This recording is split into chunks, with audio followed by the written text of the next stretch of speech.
السلام عليكم ورحمة الله وبركاته حبايبي وبناتي، يا رب تكونوا بخير. هقول لكم ايه، يا مساء الحلويات، يا مساء الحلويات على عيونكم. شايفين طبق الجلاش ده؟ طبق الجلاش ده كله اتعمل في 5 دقايق، يعني 5 دقايق بس كنت عملته. لا دهنت بقى فرشة سمنة ولا حطيت طبقة على طبقة ولا أي حاجة، في منتهى السهولة. هتشوفيه اتعمل ازاي. يعني انت ممكن لو جايلك ضيف وفي السكة كده، انت عبال ما يوصلك هتكوني خلصتي الطبق زي ده. تعالوا نشوفوا اتعمل ازاي في مطبخ فادي قاسم. يلا بينا. بس قبل ما نروحوا المطبخ ما تنسونيش في اللايك، واللي ما اشتركتش يا ريت تشترك عشان هتشوف حاجات حلوه كتير. يلا بينا، يلا نشوف هيتعمل ازاي. هنقول بسم الله الرحمن الرحيم. هنعمل العسل بتاعنا الأول. معايا كوبايتين سكر، وعليهم هنحط عليهم كوباية ونص مية. أنا عايزاه مش تقيل قوي ولا خفيف قوي، عايزاه المتوسط، بيبقى حلو قوي في الجلاش. كمان نص معلقة فانيليا وطرطوفة من ملح ليمون. لو ما عندكيش ملح ليمون يبقى نص ليمونة. هنحطهم على النار كده ومش هيجي جنبهم لغاية ما يغلي والسكر يدوب في المية. هنقلبه كده تقليبة كده اطمن ان السكر كله داب.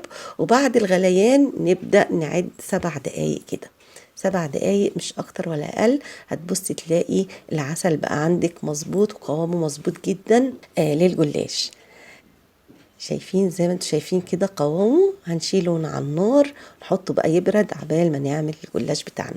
انا جايبه لفتين جلاش، اللفه نص كيلو. هنشوف دلوقتي هنعملهم ازاي من غير بقى لا هنحط سمنه ولا ندهن ولا بفرشه ولا اي حاجه، وايدينا هتفضل نضيفه لاخر واحده.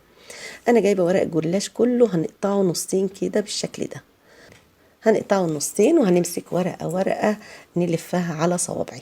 زي ما انتم شايفين كده، لفة سهلة جدا ما فيهاش اي حاجة. زي ما بقولك من غير سمنة، من غير اي اضافة اي حاجة. تمسكي الورقة كده بالعرض، بتكشكشيها وبتلفيها على صباعين من صوابعك كده. بتبقى عاملة زي الوردة لما بتستوي او تدخل النار، شكلها بيبقى زي الوردة بالظبط. شايفين؟ سهلة جدا ما فيهاش اي مشكلة، يعني سهلة.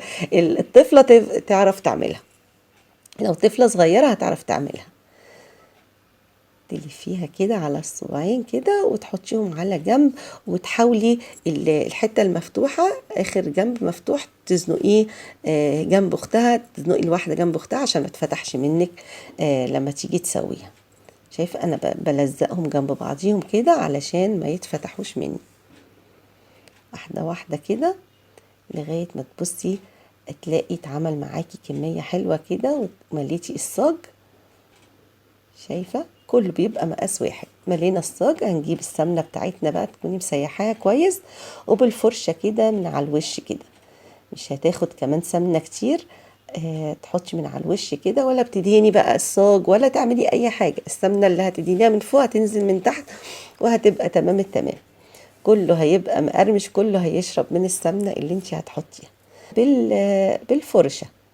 زي ما بقولك مش هتوسخي ايديكي خالص، ايديكي هتفضل نضيفة لاخر واحدة. شايفين؟ في منتهى السهولة، في منتهى السرعة. ناخدها نحطها في الفرن، تكوني مولعاه على 170 درجة في الرف الأوسط. هياخد حوالي 25 دقيقة، مش أكتر من كده. أول ما تلاقيه استوى من تحت وحسيتيه استوى من جوه، تفتحي الشواية عشان ياخد اللون. أنا جايبة المكسرات بتاعتي مكسراها، وهنحط فيها حوالي معلقتين 3 من العسل اللي أنا عاملاه، علشان لما تيجي تحطيه على الوردة بتاعتك يشبك ما يقعش منك. هنحط الأول كمية عسل كده خفيفة خالص كده.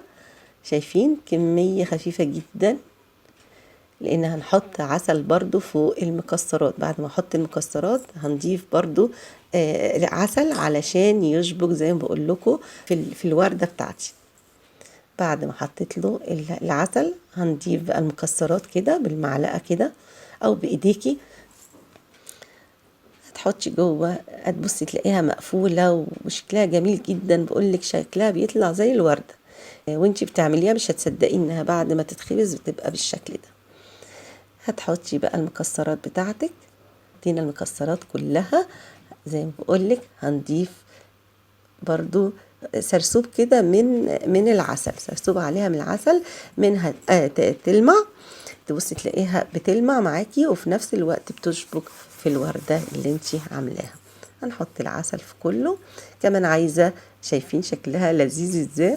والله ومن غير مكسرات، من غير حاجة، طعمها في منتهى الجمال. كمان حبيت اضيف كده ورق الدهب كده، حطيته على الوش كده. انتي عايزة تحطي بقى حاجة تانية، كراز، تحطي حاجة، تحطي زي ما انت بقول لكم. شايفين الجمال؟ شكلها جميل وطعمها مقول لكمش على جمالها. خفيفة، سمنتها معقولة، سكرها معقول، طالعة في منتهى الجمال. يا ريت لو عجبك الفيديو ما تنسيش تشتركي وتعملي لي لايك عشان يترفع لي ناس تانية. سيبكم في رعاية الله وحفظه. كانت معاكم فادية ياسر.